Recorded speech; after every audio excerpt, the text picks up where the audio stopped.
Kata Allah, ciri orang beriman itu, sebentar, kita beriman tidak hari ini?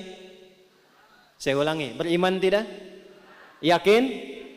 Berarti ayat ini untuk kita.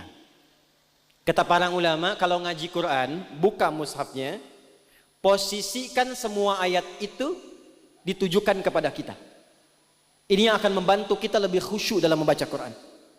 Jadi jangan baca begitu saja, rasakan Allah yang sedang berbicara dengan kita. Bapak Ibu kalau terpisah misalnya dengan anak-anak, anak sekolah di Amerika sudah 20 tahun, kemudian kirim surat, tenang tidak? Kirim kabar, senang tidak? Kirim surat, tenang tidak Bu? Senang ya? Saya mau tanya, ibu bapak sekalian, Al-Quran itu ada berapa surat? 114 surat. Semuanya disebut dengan surat. Jadi surat itu diturunkan oleh Allah untuk kita. Jadi itu surat-surat dari Allah untuk kita. Bukan sekedar dibaca. Tapi dirasakan bahwa Allah sedang kirim surat kepada kita ini. Sedang dibimbing kita, diberikan kabar gembira. Nggak pernah lihat tapi dikirimin surat. Apa kata Allah? Wa ma kana al-mu'minuna liyanfiru kafah. Hei, ciri insan beriman itu tidak harus berjuang semua ke medan perang. Itu pun kalau ada tuntutannya. Falaula nafara min kulli firqatin minhum ta'ifah. Ini poinnya. Liyatafaqahu fiddin. Allah menyampaikan, maka aku tunjukkan ada satu amalan yang nilainya setara dengan jihad fi sabilillah di medan juang. Bahkan nanti komentar Al-Imam Al-Maraghi, beliau punya tafsir namanya Tafsir Al-Maraghi. Itu komentarnya. Jadi kalau ada pun kegiatan medan juang, kemudian saat yang bersamaan ada yang tidak ikut dan memilih mengamalkan yang ini, itu nilainya sama dengan yang berjuang. Dan kalau tidak ada tuntutannya seperti kita sekarang, maka amalan ini melampaui jihad fi sabilillah yang berbentuk fisik. Perjuangan menggunakan fisik. Ayat ini bisa melampaui nilai-nilai perjuangan secara fisik. Apa itu? Ternyata ayatnya ayat yang menuntun kita untuk meningkatkan intelektualitas dan mengisi akal yang telah Allah siapkan untuk membangun kehidupan kita. Perhatikan kalimatnya. Falaula nafara min kulli firqatin minhum ta'ifah liyatafaqahu fiddin. Ciri insan beriman itu kalau ngaji, kalau belajar, dimanapun dia belajar, baik formal ataupun non formal, dia akan pastikan semua yang dipelajari itu serius untuk dipahaminya. Tuh, alhamdulillah. Ada fiqih, awas. Ada fiqih, ada ilmun, ada ta'allama, ada tafaqqaha.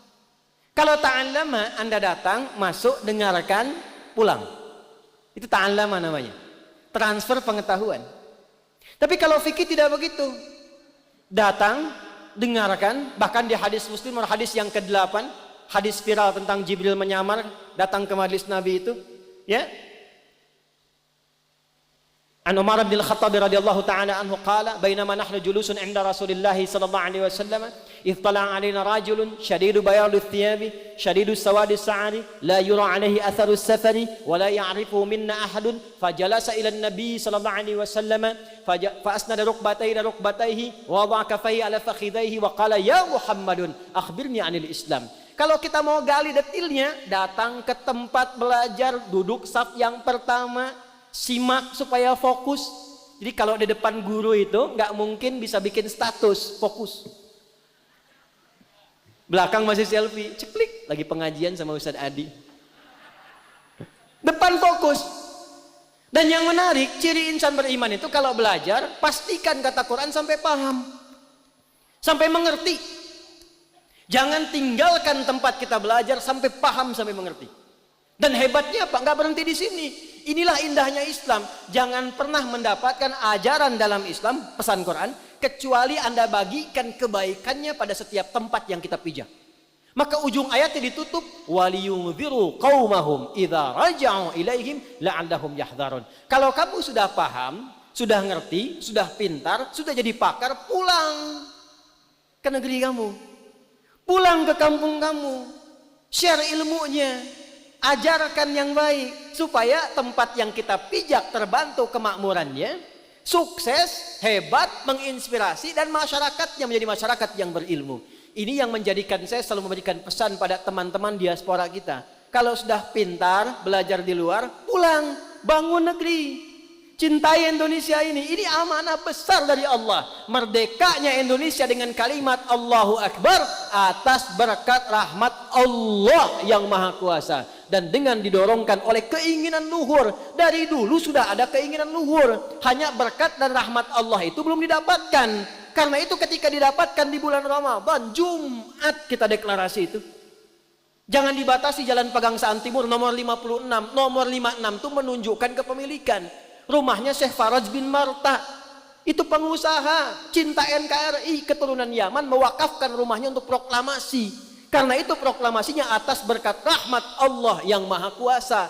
Amanah Allah kepada kita anak negeri, belajar yang pintar. Jadi pakar. Belajar ilmu pengetahuan, belajar hukum, belajar ekonomi, belajar jadi insinyur. Silahkan menebar kemanapun. Kalau sudah pintar, pulang, bangun negeri. Itu amanah Quran. Jadi kalau kita tarik ke spirit halal bihalal, kita berkomitmen hari ini, siapapun yang ikut halal bihalal, maka di antara komitmen jauhnya yang kita tarik sekarang mendekat adalah peserta semua kita berkomitmen untuk lebih pintar. Spiritnya apa? Spirit al-ma'un. Banyak berbagi, lakukan pencerahan seperti matahari yang menyinari.